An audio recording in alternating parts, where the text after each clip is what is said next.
Hey everybody, thanks for joining us on this month's BIC Life Podcast. We're the unofficial podcast for the Brethren in Christ denomination where we talk about life and faith in Jesus from a BIC perspective. I'm Ryan Stockton, and as usual, I'm joined by my friend Scott McPhee. Hey Scott. Hey Ryan, how's it going?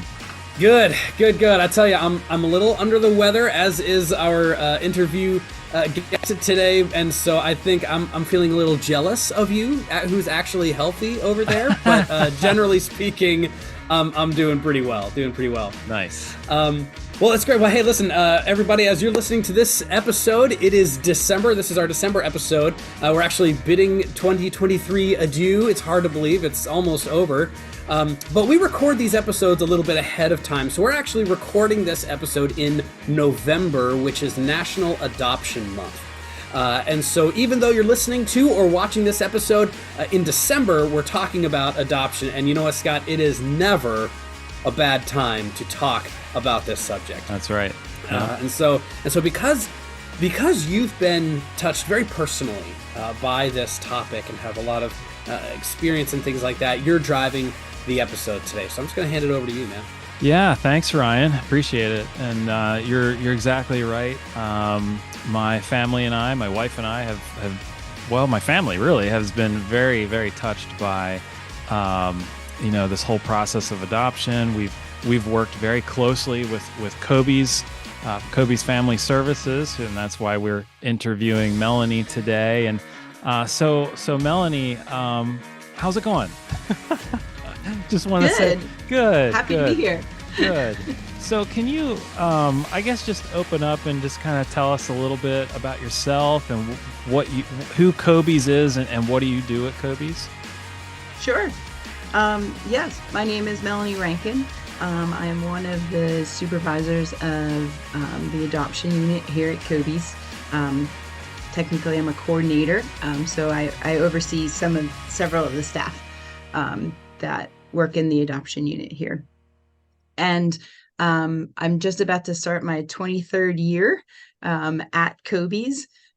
So obviously, I really believe in what we do, the importance of what we do, and I think we do it really, really well as an organization and agency. So professionally, I'm a licensed clinical social worker, which means I have my master's in social work and also licensure and clinical experience. And I also spent 3 years in private practice as a play therapist, focusing on specialized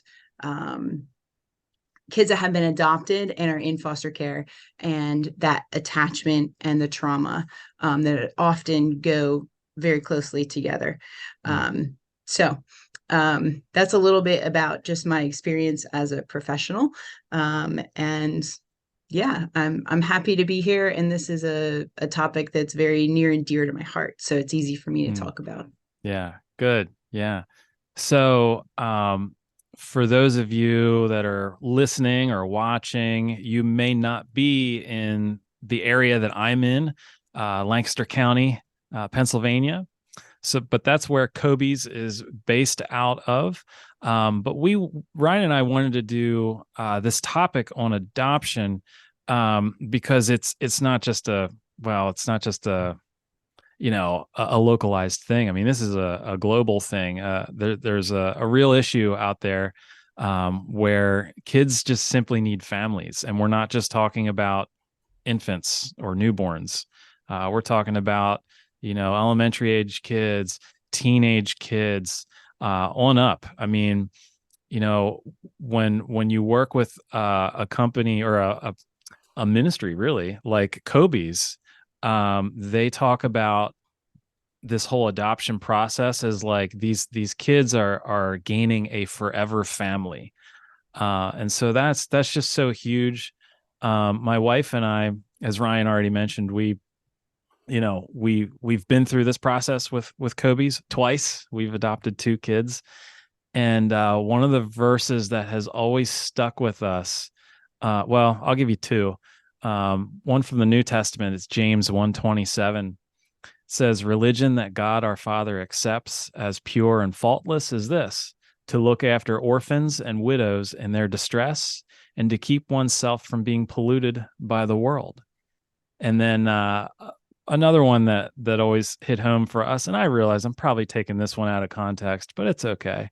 It applies for us.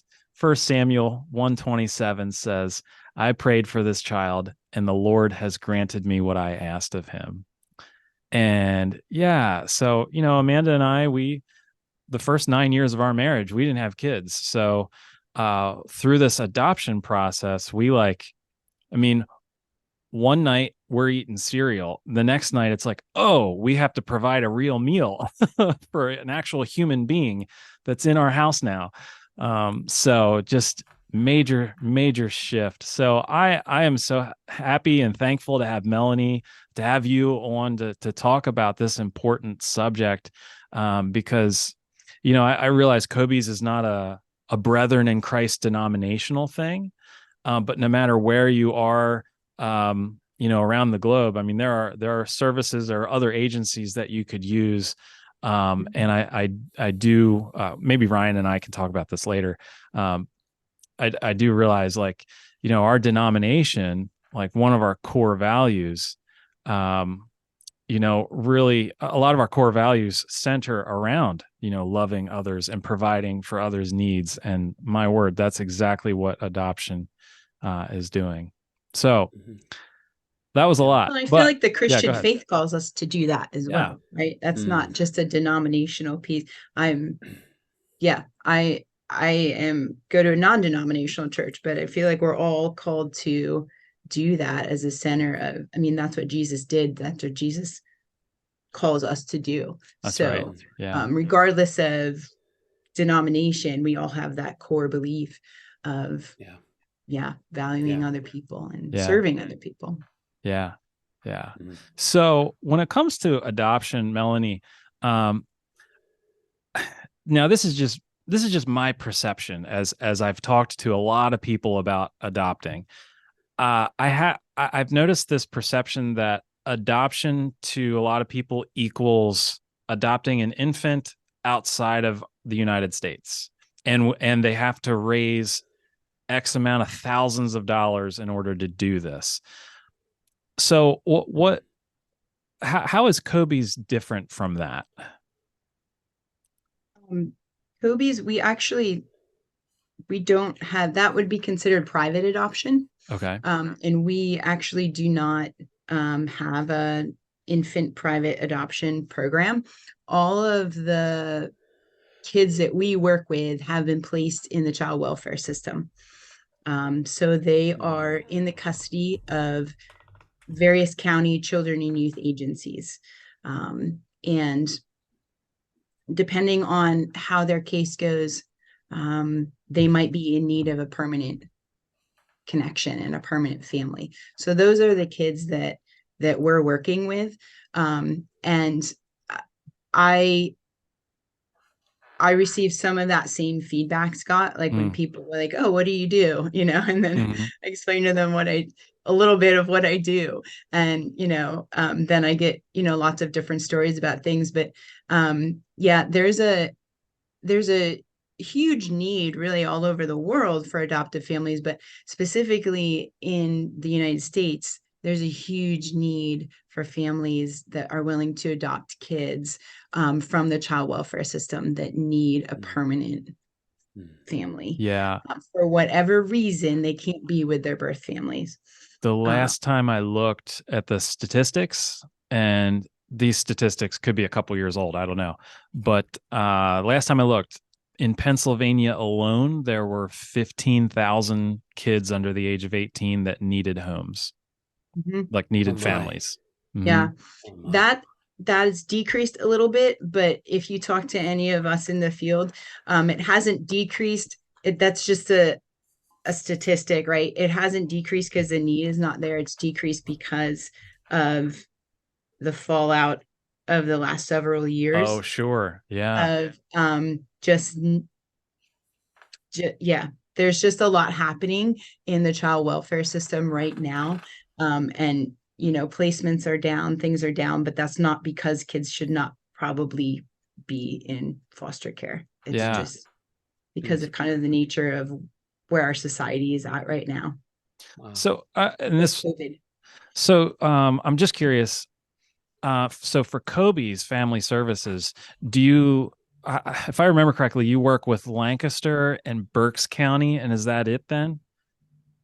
No, we work with York, Schuylkill, Oh, okay. Dolphin, Lancaster. Lancaster and Berks are the two children and youth agencies we probably work with the most. Mm-hmm. And because we're located in Lancaster, that has a big factor in it. But we work with lots of different children youth agencies. Still, it's within Pennsylvania. I would say South Central Pennsylvania. We work with Okay. most counties within South Central Pennsylvania. Yeah. I only bring that up because often people will ask, "Oh, you adopted your kids. Where are they from?" Right? And I'll say, "Well, my daughter is from Southern Lancaster County, and my son is from Lancaster City." They're like, "Really?" It's just like, "Oh, wow, there are kids right in our own backyard that need homes." And we live in a school district that is, I guess I would classify it as kind of wealthy.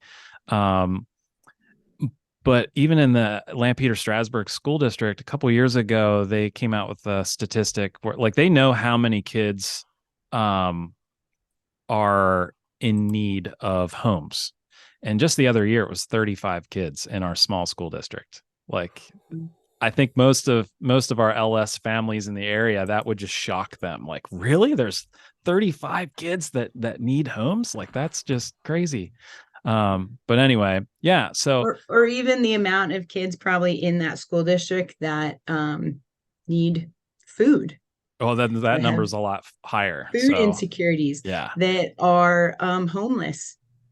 Mm-hmm. That are, there's and those are the issues also that lead to kids being placed in foster care, right? But it's right in our backyards. Yeah. So my both of my kids experienced that. Both of them would receive backpacks full of food for the weekend that they would take home for the family and all of that. And now, I guess, I don't know if I want to blame COVID, but now meals in our school district are free. Whether you're, it used to be if you were adopted, you qualified for free meals. Now it just doesn't matter. They just, as far as I remember, they made it free. Mm-hmm. But yeah, so there's this like, I don't know. What I'm trying to do here with this is just raise a little awareness. Like, there are kids in our own backyard. There are kids all around the world that need help, and we want to, help with that however we can.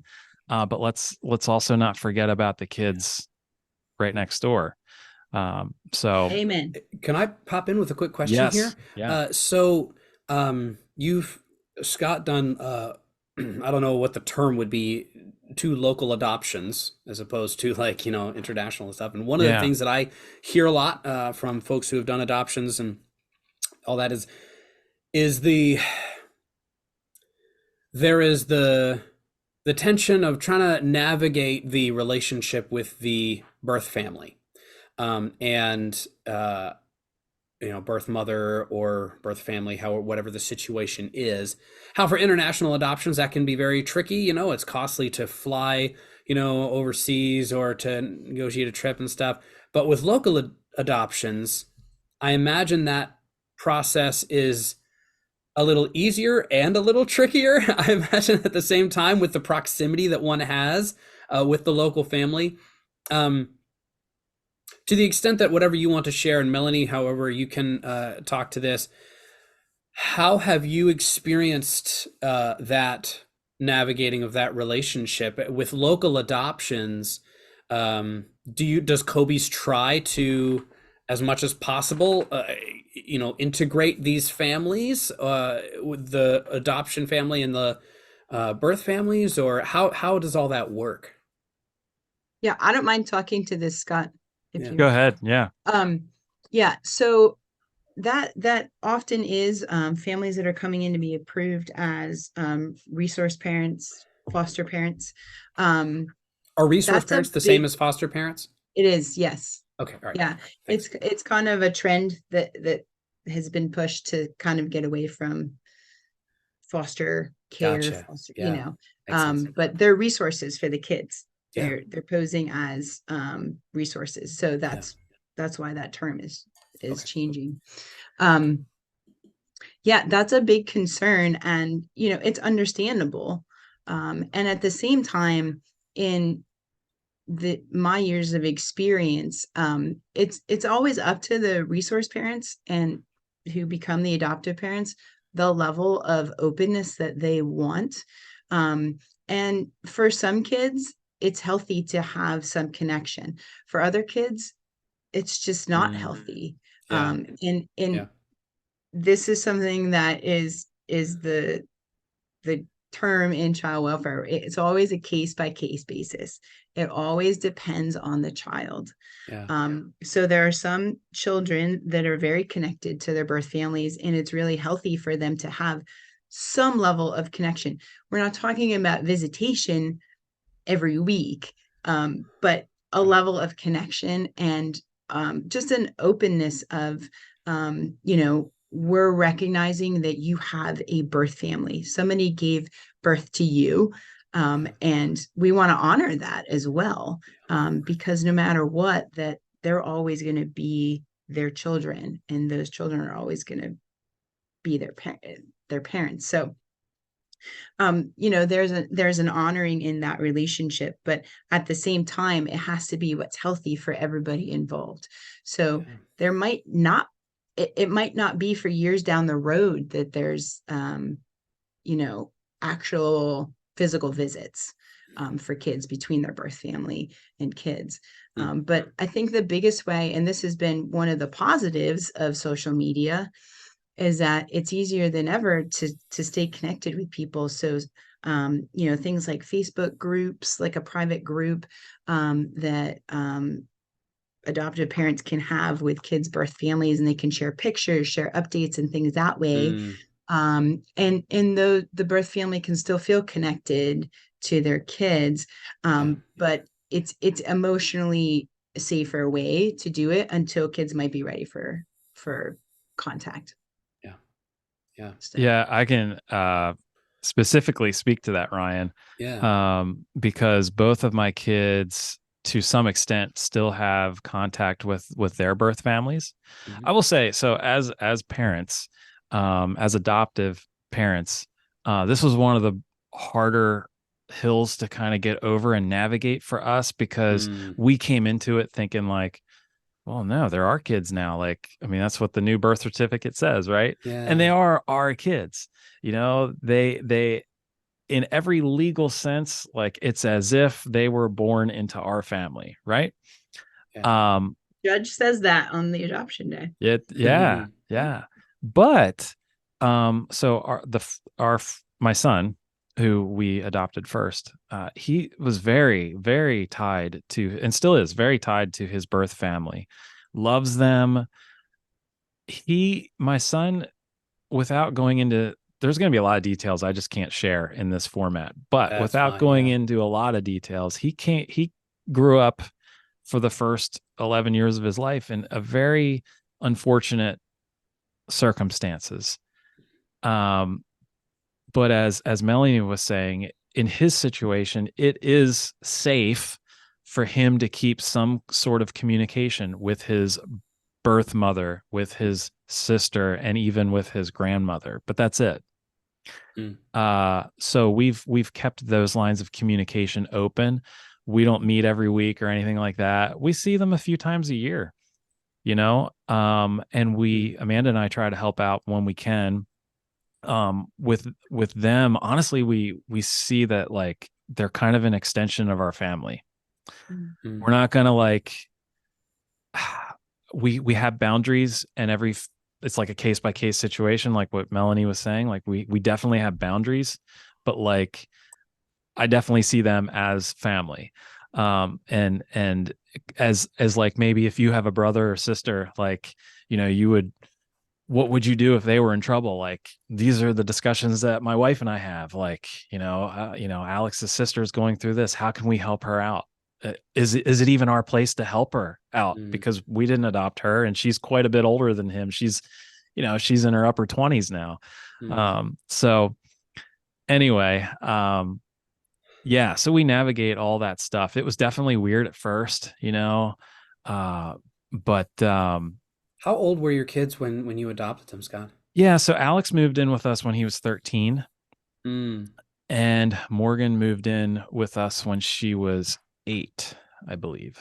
So Mm. seems like so long ago. Alex is almost 21 years old. In Wow. one way it was a while ago, but Yeah. but it was neat to see how like that family dynamic grew over time. Yeah. I will say it's not something that like, if we have a family dinner, like my dad's side of the family and a bunch of us are over, like we've never invited like Alex's side to come, like, you know what I mean? Like that Right. would be, I don't want to say weird, but like, I don't even know that Alex would want that. So, Yeah. Yeah. but we keep those lines of communication open for him. And the same thing for Morgan.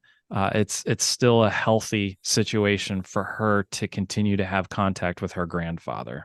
Mm. And now he doesn't live right around the corner. He lives an hour and a half away. So thank you, social media. He's got Facebook, and that's how we communicate through Okay. Facebook Yeah. video chat. So Yeah. yeah. But every story is different, Yeah. Well, So I'm sitting here listening to your story, Scott and Melanie. I'm sure you've heard countless stories about adoptive parents and the relational trickiness between the two families, adoptive parents and birth parents, and it sounds, for someone who is only a birth parent, um, it sounds like, oh man, that sounds so overwhelming. Like it just sounds so hard. At the same time, a parent, whether you're adoptive or birth, has to make hard decisions all the time. Like it's not that there are some that are unique to this situation, but there are also some that are unique to birth parent situation. Like it's not that, I mean, there are things that are just hard and like I said, unique to adoptive situations. But I found myself for a moment thinking, oh man, Scott, that just sounds so hard. But then I was thinking about my own kids and all the stupid hard stuff we've had to think through and navigate. And it's like, oh, well, I guess, just different, yeah, same stew, different pot, kind of a thing. yeah. I don't mean to sound as if I'm equating them so much, but just to kind of dispel if anyone else was feeling what I was feeling, like, oh man, that just sounds so hard and so overwhelming, just to kind of give a little perspective that's parenting. That's being a parent. Yeah. Yes, it is. Yeah. Yeah. And I think I just just kudos to you guys, Scott, because it's like Ryan was saying, it's hard. Like it'd be easier just to say like, oh no, I can't, we just can't deal with that, right? That's just the easier thing emotionally to do, but that's not what's best for your kids. Yeah. So and I think it's really easy for families just to be like, no, we're closing that door. Like there are kids now, right? Mm-hmm. And yes, they are your kids, and that's great, but you can't dismiss where they came from and Right. who they are. Yeah. That's who they are. And I think of myself, my own history, and knowing that I'm only like second and third generation in this country from other countries, it fascinates me to know about those different things. And you can't deny that for kids, that's who they are, and that's their story. And that's who God made them to be. So, and God has orchestrated this story, and I've seen over and over again, in even in my own life, in my own story, God using those hard times and turning them for good. Mm-hmm. Right? Yeah. So, I mean, I doubt I would be a social worker and sitting here talking to you today and being in this field if I hadn't gone through my own hard things in my own life, right? So God will use that and redeem that. Yeah. I think of that verse in Joel, how I will redeem the years that the locusts have eaten. It's, and I just fully believe that God will, like, yes, we all go through hards, and some people's heart is different than others. Yeah. But God will use that and redeem that. And he's using you and your family to do that for your kids. Yeah. So thank you. Yeah. I say that like from the bottom of my heart as someone in the field, like, thank you. Not everybody, this is where I feel called. I don't necessarily feel called to adopt, and I don't think everybody is called to adopt children. But there are people that are and can do it very, very well. And so clearly that is you and your family, Scott. So thank you. But yes, not everybody is called to do that. We can support adoption and foster care in other ways. Not everybody has to adopt a child, because we've also seen people that aren't ready to take that on, and it's just not a good thing either. Yeah. So we all have our own giftings and callings. And so we just have to figure out where that is within, the story of adoption. Maybe it's coming alongside someone and helping them into the supportive family so that they don't have to be separated. Because that's always, the best thing if we can keep families together. But that isn't always possible for lots of different reasons. Addiction plays a huge part in the kids that we're seeing coming into foster care and needing permanent resource. Addiction is just it's just a vicious, vicious thing. And I just look at that and say, man, by the grace of God go I, because very easily I could have gotten pulled into something in my own life. Right. And it's just so hard for people to climb out of that. It's not just a decision of like, well, do you want your kids back? You should love your kids enough. You should do that. Like, it's just not that easy. Oh, if life were so black and white, that would be great. But it's not. There's so many factors that play into that, and generational things. So I think that's one of the biggest things that we're seeing is, addiction. It plays a huge part in the brokenness of families. So I don't want to get sidetracked on that. But no, that's actually, it's a perfect segue. I was hoping we could just take a moment to define some terms, some common terms in this field. So, and hopefully answer some questions along the way. So like, Melanie, can you explain, like, what's the difference between, well, you said all families are like resource families. So what's the difference between respite, fostering, and adopting? Like what? Yeah, it's a great question. So I know in my own life and in my own family, I would not be able to do everything that I do without support and help. Right. So respite families are just provide a respite care for kids. If kids need to be watched for the weekend, taken care of, or families for whatever reason can't take a child on a trip with them. Maybe their birth parents say that they can't go out of state, whatever reason, right? Well, they're still in foster care. We really need respite families to be able to just provide a place for kids to go on a temporary basis. Resource homes, foster homes, would be where kids would move, hopefully long-term, basically until a decision can be made whether they're going to reunify with their birth family or that's not going to be possible. So we need families to be able to commit to caring for and walking alongside kids during that really hard time. And then, we are in need of people that are willing to be permanent resources for children. And it's not just adoption. We're not only in need of adoptive families. There's something called PLC, permanent legal custodianship, which people become guardians of children until they're 18. And there's some, we found that a lot of older kids that are in need of a permanent family are more open to that option than adoption, because they have very strong ties to their birth families and they don't want to lose that. And that feels like disloyalty. Yes. Yeah. If they're going to say, no, I want to be adopted, they feel like that's a slap in the face to their birth family. So, but they need a permanent place to go. They can't be with their birth families. It's just not safe for them for whatever reason. Mm-hmm. So we need families that are also willing to be permanent resources for kids, and be legal guardians. And we've found through that, that obviously it's not that magic 18 isn't like resolve everything and the kids are on their own, right? They often stay with families after that. But there's lots of different ways that people can provide care for kids. Yeah. I think, so my son is a perfect example.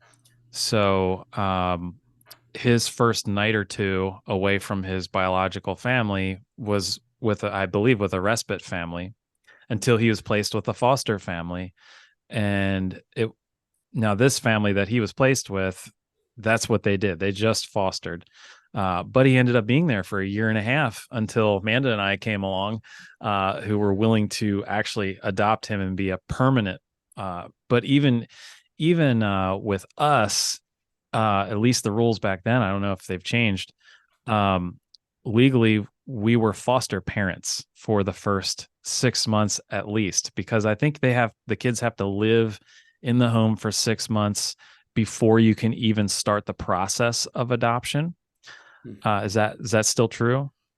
Typically, yeah. I mean, don't want to get into semantics. You can start it before you can't do anything as far as filing things until that 6-month mark. But really, when you look at best practice, you should, you always want to, you don't just jump right into engagement in marriage. Right. Right. So we want to make sure that everything is going to be healthy and everyone's adjusting and there's, just everything is working out well. So you don't want to jump into that. Like 6 months is still really soon when you think about it. Like if you got engaged in 6 months, someone might be like, okay, let's just make sure, right? Like, so I equate those things a lot, because I feel like it's, in marriage, you're committing, you're making a lifelong commitment to be with that person through no matter what. I feel like adoption is very similar to that. You're choosing and making a lifelong commitment to this child. And so I feel like they equate really well in an analogy of really what that is. So you want to make sure that it's going to work out long term. But I will say for people on the side of like my wife and I,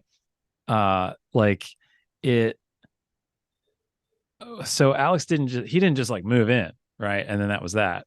Like you were saying, we actually it was probably a period of 3 weeks or so where he came over for the day, a few hours the first time. And then he came over overnight, maybe the following weekend, and then maybe for a whole weekend the next. And then after that is when he moved in.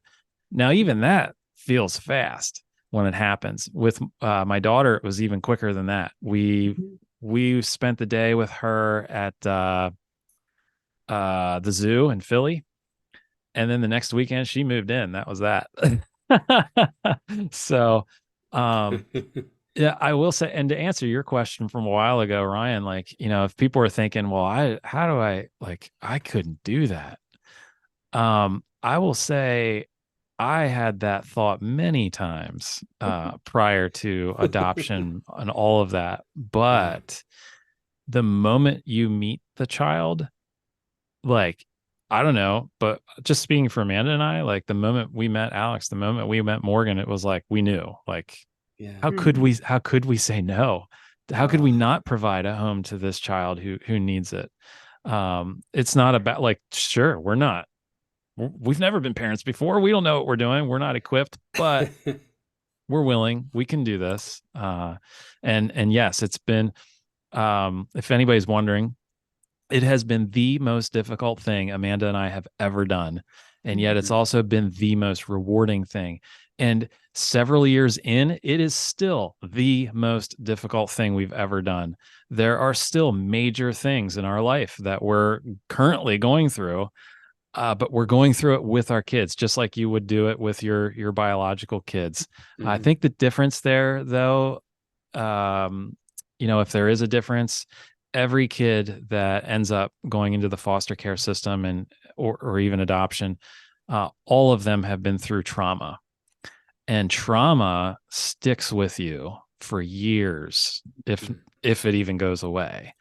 So that's I would say that's one area in our lives that we navigate that a lot of people don't know about.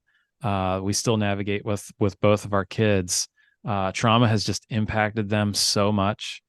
And it's not to say trauma can't impact biological kids, because it does happen. Sure. But I just know that if our kids actually grew up from day one in our home, there wouldn't have been the trauma that they experienced. So, so in that way, it's different. But yeah. Well, and I think early neglect has a big piece in that too, and how I don't want to get off on a tangent because I love talking about neuroscience, so I have to be careful. But just how the brain develops in those first 3 years of life, right? And then and how it's wired, and then what we see in kids coming into care. It's just, that early neglect it's better. Yes, neglect is the worst form of abuse. And it's one that most people, I don't think most people think of it as abuse, but neglect is abuse. Yeah. Yep. Because we are wired. God has wired us for connection and relationship and touch. And, when kids aren't getting that, when they're laid in their crib, when they're set there and ignored, or don't have the right caretakers, or and that's again why we're seeing these issues. That's such a big issue with addiction, because when parents are using, they are not emotionally available, right, or sometimes even physically available for their kids, and that has a huge impact. So what you and Amanda are doing you're making up those times that were lost. So your kids are physically one age. Emotionally, I'm going to guess that they're not that age. You are correct. So you are navigating all of those pieces of, so you physically have a 21-year-old, but I'm sure he probably can't take on the responsibilities of a 21-year-old that grew up with nurture, attention, in those first several years of life, because it impacts the brain. It actually, you have to look at it in a way as brain damage. Yeah. And so you have to work within that. And that's a really hard thing. And I want to go back to what you said about that 6 month, kids having to be in the home that 6 month too. Another reason why, you don't want to push that is because, with infant, private adoption, you go to that country, you pick up those kids, and then you come back, right? And good luck. Yeah. And I look, that to me, I'm just like, wow, that's crazy. Because of all the supports you get. When you're a resource parent, you have an agency that you're working with, you have caseworkers in your home, you have therapists that you can work with. And that's the one thing I love about COBYS, is that we have all of those pieces within one organization. We have parenting classes, we have therapists that are trauma informed. We have amazing caseworkers and staff that are very knowledgeable. Training families on the impacts of trauma. TBRI, all our families are trained in TBRI, which TBRI? is yes, it's a modality that really helps. It's trust-based relational intervention. And it's just been shown to be a very effective parenting strategy for kids that have experienced trauma. So we really try and undergird and provide our families with as many resources as we can. And so during that process, once adoption happens, a lot of those supports go away because they're like, well, they're your child now. So along the foster care journey, you have those supports. So we don't want to rush into, we want to make sure that everybody's in a good place for those before all of those. So not all of them, but a lot of the supports are removed. But and I'll add that even after adoption, there's still supports. So our kids, we still use COBYS for therapy, that kind of stuff. There's something called post-permanency that we've taken advantage of.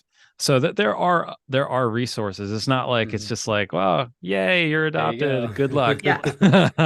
Right. So, which is unique to the state of Pennsylvania. I will say, if there's people listening from across the country, Pennsylvania has the statewide adoption network, which it's called SWAN, and that's what. That's what we've used that. Yes, and COBYS is a post-permanency provider, and again, that's why I just think COBYS is an awesome organization, because we provide care right from the beginning, even past adoption, because we know that adoption does not wave a magic wand. Actually, sometimes it creates more issues for kids. Until they trust and realize this is real and this happened and I'm not going to go anywhere. I don't know a lot about your kids' history, Scott, but a lot of times when kids are in care, they're moved a lot for various reasons. And, when kids are adopted, sometimes, if you've been in a relationship where you've been left many times, you're not going to trust, right? Like that next relationship you're in, you're going to kind of be like, I don't know. I don't think is this really going to be for real? That's a natural human reaction. So our kids who, have even less coping skills than adults do, they feel the same way. So they're not going to trust sometimes when you're at a court hearing and the judge says, okay, this is it, you're adopted. They're like, all right, let's see if this is for real. Just another place to go. Wow. And that's something that carries through. It takes years to develop that trust.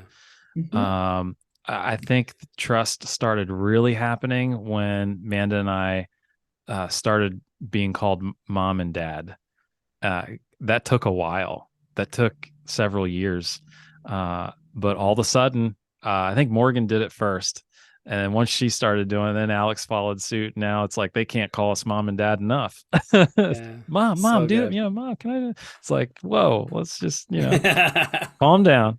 Making up for lost time. Yeah, making up for lost time for sure. Oh, man. So I want to ask,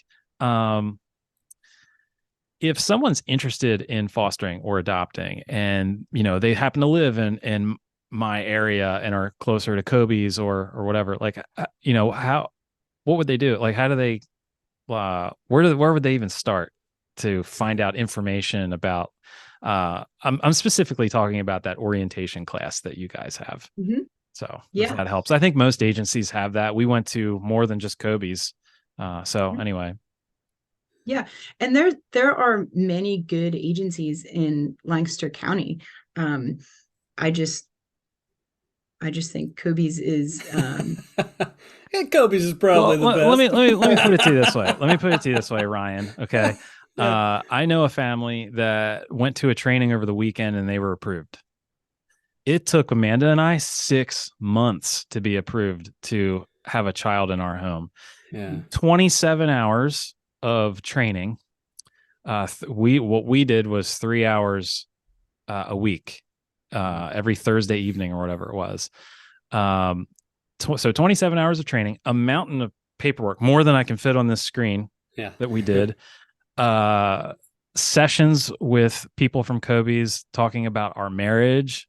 They basically, COBYS knows everything about Amanda and I because they want to make sure that if we're going to put kids in your home, that this is a healthy and stable home, because the last thing these kids need is to experience trauma all over again. Yeah. Wow, So, Scott, you can take my job. well, there you Very well go. said. We are very appreciative of the experience we've had with and continue to have. During so when you first adopt, there's like this honeymoon period, and it could be like a week or two or a month. And then the kids really put you through the ringer. And man, did Alex put us through the ringer. Oh my word. It was like several months straight, but we had a 24/7 hotline that we could call, that, someone was on call, and we used it a couple times. Trust me. Yeah. It was so nice to know that it didn't matter if it was 3:00 in the morning, someone was going to pick up the phone and help us. So, that's the kind of support that we really appreciated. But yeah, so I'm just thinking, like, okay, so if someone's listening to this podcast, and no matter where they live, like, if they're interested in more information about fostering or adopting, whether it's COBYS or somewhere else, like, what would you recommend? So if they're in this area, they can feel free to give us a call. Our main number is 717-656-6580. And you can very easily say, I'm interested in learning more about foster care and adoption, and you'll be sent through to the person that you need to talk to about that.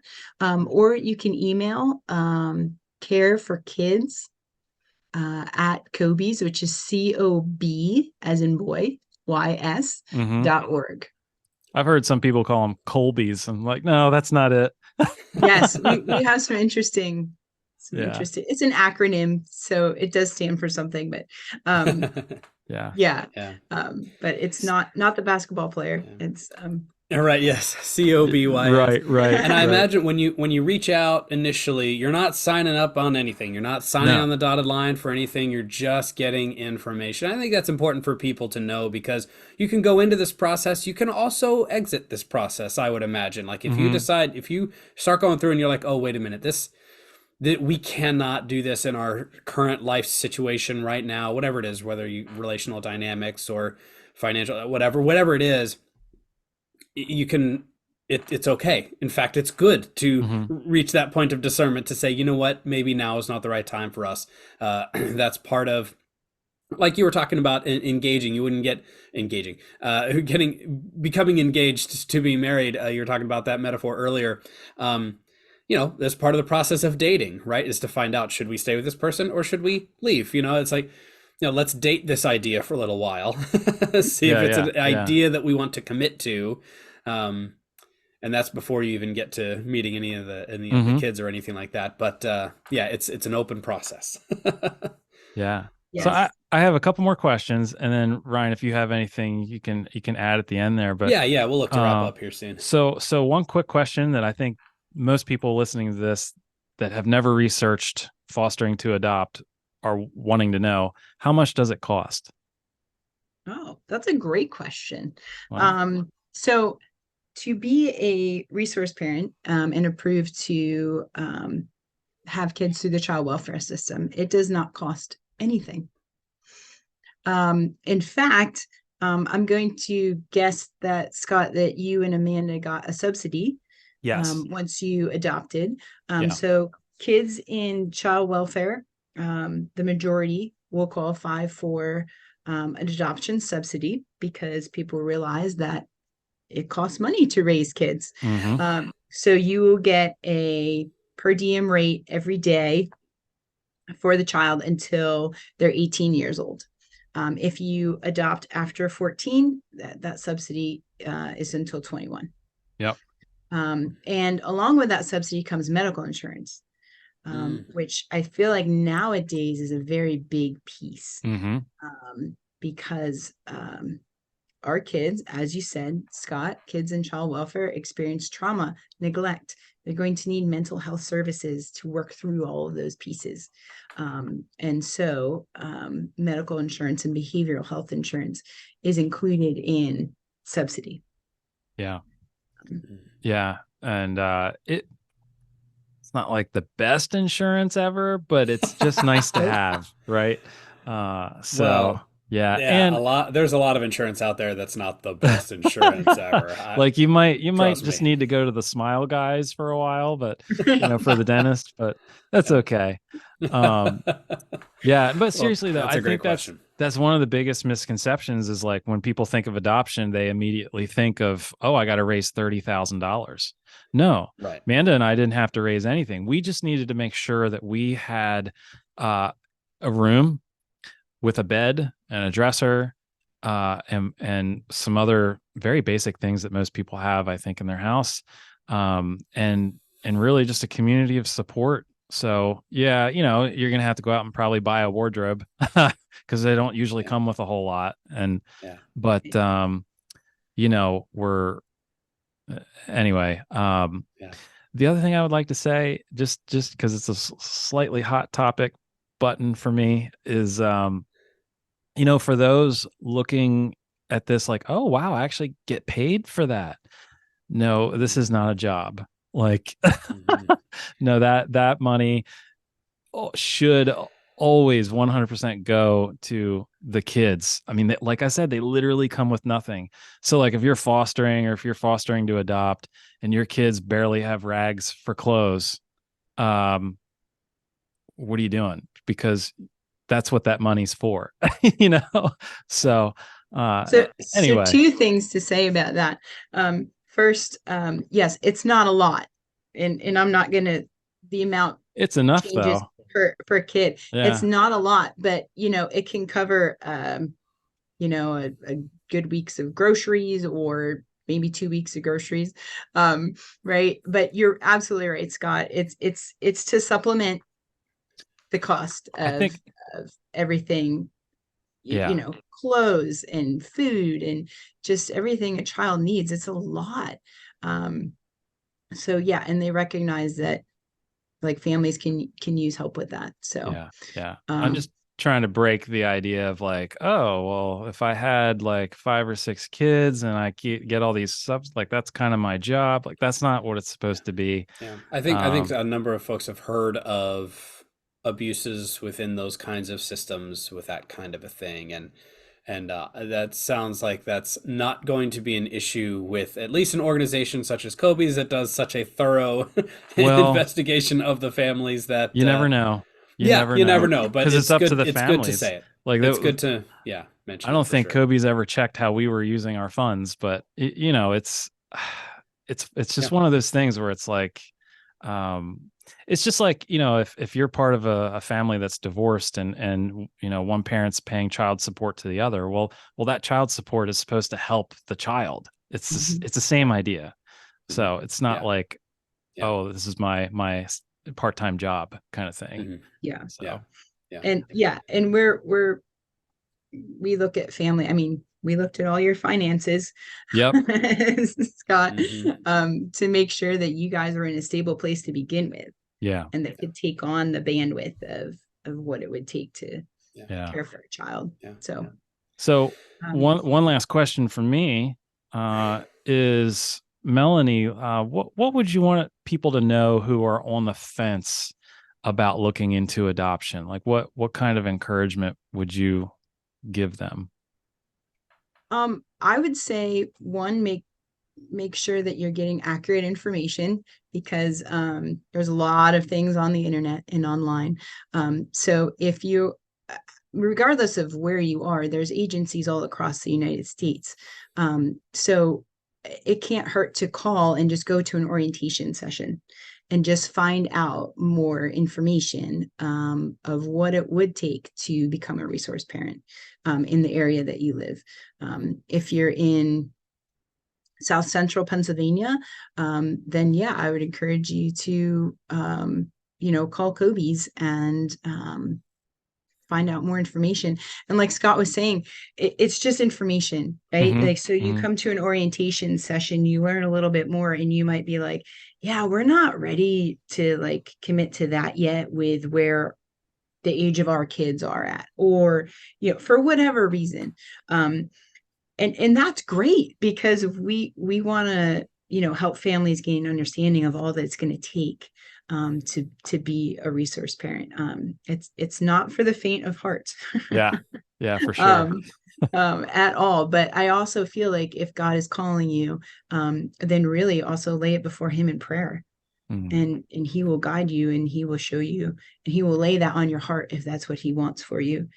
And there's other ways to help. If adoption and foster care is really on your heart, but it's, actually taking a child into your home is not feasible, there are many ways to help. Scott, you made me think of, we have a whole closet downstairs in one of our offices. It's called the kids closet. And because kids don't come into care with a lot of things, we get donations, and kids are able to come in, and resource parents are able to come in and pick clothes and pick shampoo and hygiene products, and if it's an infant, diapers, things like that.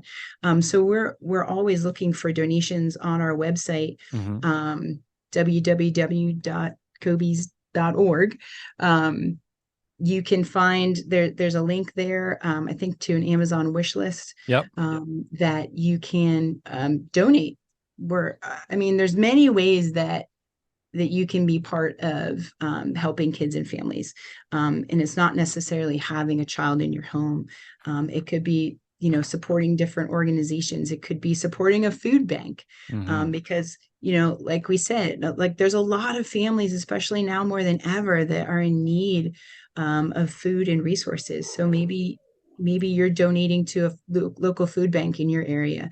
Those are some ways that you can help. And God calls us, to help the least of all of them around us, right? Like, when did I see you hungry? When did I see you in need of anything? Well, what you've done to the least of these, you've done to me. So helping families before they even come in need, kids to be placed in foster care. There's lots of different ways in our community that we can kind of help with that too. Yeah. Awesome. Well, that leads into pretty much the question that I had. We talked a little bit about some of the reasons that kids end up in foster care, needing adoption. Addiction was a big one. I imagine there are financial issues that sometimes cause birth parents to consider adoption, things like that. We want the church and we want people to engage in this work, whether they choose to adopt, as Scott and Amanda have, or whether they choose to be foster or resource parents, or whether they choose to make donations, whatever it is. But what are some things that we can do? And we'll try to wrap this up here, so we'll try to keep it short and sweet. But are there some things we can do to decrease the need initially? Like, can we go further upstream? And what are some things? Is it a lot of policy driven stuff? Like, are we talking like local government action to help bring more social support systems for families in need of that? Or is it local church stuff? Or like, what kinds of things can we do to kind of decrease the need for adoption? And so basically, how can we take your job away from you, Melanie? I think you just opened up a part 2. Yeah. Maybe so.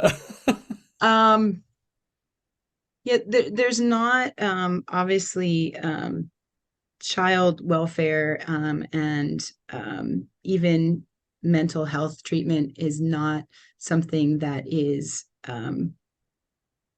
people are wanting to put a lot of money into, lawmakers, regardless of what state you're in. So I don't know that there's anything that we can do about that per se, but just being aware. I think just maybe opening your eyes a little bit more to people around you, and maybe looking to see where there might be a need that you can fill. Can you drop off a bag of groceries on someone's porch? Even within our local communities, in our back door, if we really start noticing and looking around, you're going to be able to see a need. So I think maybe just starting with awareness and a little bit of opening our eyes up to the people around us and the people that are hurting. because if you're looking, you'll be able to see it. So, just with regard to the whole mental health thing, that's so huge. That is so huge. My wife and I have experienced how difficult it is to find the right resources, even with help from COBYS and all that. It's still really difficult. I want to put this out there just because I can. If you or your family are having difficulty looking for resources, feel free to contact me. I have a resource in Philly that's what she does. She connects people with the resources that are around our country and sometimes outside of our country. And she was so immensely helpful to us. So just want to throw that out there because I know as parents, when you're looking for super specific mental health resources, that can sometimes be incredibly challenging and overwhelming. And I just kind of wanted to throw that out there that from our experience, we've found a couple really good resources for that. And that person has resources across the country and even outside the country. So no That's matter where you're listening to this or watching this, feel free to reach out to us, biclifepodcast@gmail.com. Again, biclifepodcast@gmail.com, and Scott can get back to you about that. So, man, Melanie, thank you so much for your time. Really, really appreciate the work that you do. Scott, appreciate the sharing that you have. You really opened up for us, and that has really helped bring me in to understand just a little bit more. Melanie, to your point, opening our eyes, right? Just open our eyes to look and see the need. I think oftentimes we get that tunnel vision. We're so into what we're doing, and we've always got a place to go and places to be and things to do, but just open up our eyes to be able to see the need that is out there. And God can do amazing things when his people see. When his people see. So, Melanie, thank you again. Scott, thank you guys so much for this episode, and we hope this has been helpful to you as you're listening to this. Again, if you have any questions, feel free to reach out to us on our email, biclifepodcast@gmail.com. Melanie, you gave out the email address really before, but what was it again? Care for Kids? I can put it up on the screen too. You can put it up on the screen? Okay, cool. So Scott's got this. But for those listening, that's true. For those listening, it is what again? Care for Kids at COBYS.org. And COBYS is COBYS.org. Wonderful. Well, thanks everybody. We will see you again next month, which will be next year for our January episode in 2024. Thanks everyone. See you later. See ya. Thanks for listening to the BIC Life Podcast. Brethren in Christ churches exist to follow Jesus, serve others, and make disciples. If you're looking for more information about the BIC denomination, or if you're looking for one of our local churches, head over to bicus.org. And if you'd like to get in touch with us at the podcast, you can do so by emailing us at biclifepodcast@gmail.com. Thanks again for listening, and we'll see you next time.